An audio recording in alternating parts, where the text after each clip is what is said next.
अगर आप भी चाहते हैं बिट्टू मलंगिया इंटरटेनमेंट का ऑडियो वीडियो सबसे पहले आप तक पहुंचे, तो लाल बटन को दबाकर चैनल को सब्सक्राइब करें और बेल आइकन दबाना ना भूलें।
जिए मरे के वादा कैले ही पिछले साल हमारा संग,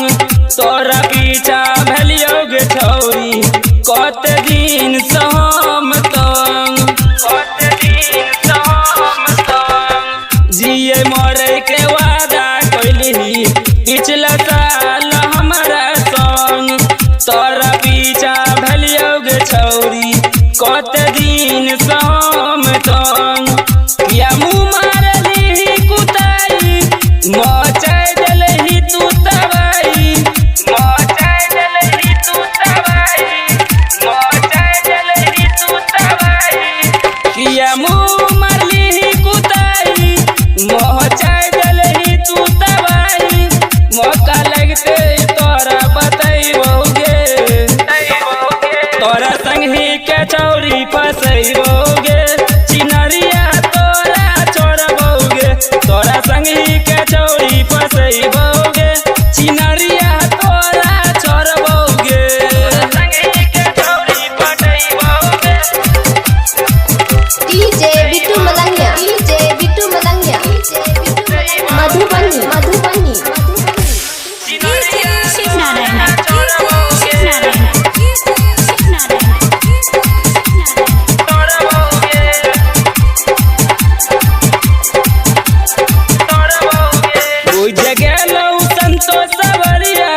भेद तोरा दिल के बात करे छी राइटर सरवन से, तीन गो छौरी ही मिल के, तीन गो छौरी ही मिल के बुझ गेलहु संतोष सवरिया भेद तोहरा दिल के बात करे छी राइटर सरवन से, तीन गो छौरी मिल के। जो हम छोड़लियो गे पगली देखै छियो छौरिया बागली, देखै छियो छौरिया बागली, देखै छियो छौरिया बागली। जो हमहू छोड़ देलियो गे पगली देखै छियो छौरिया बागली, अब तोरा नहीं कहियो गे अइबोगे, तोरा संगी के छौरी पट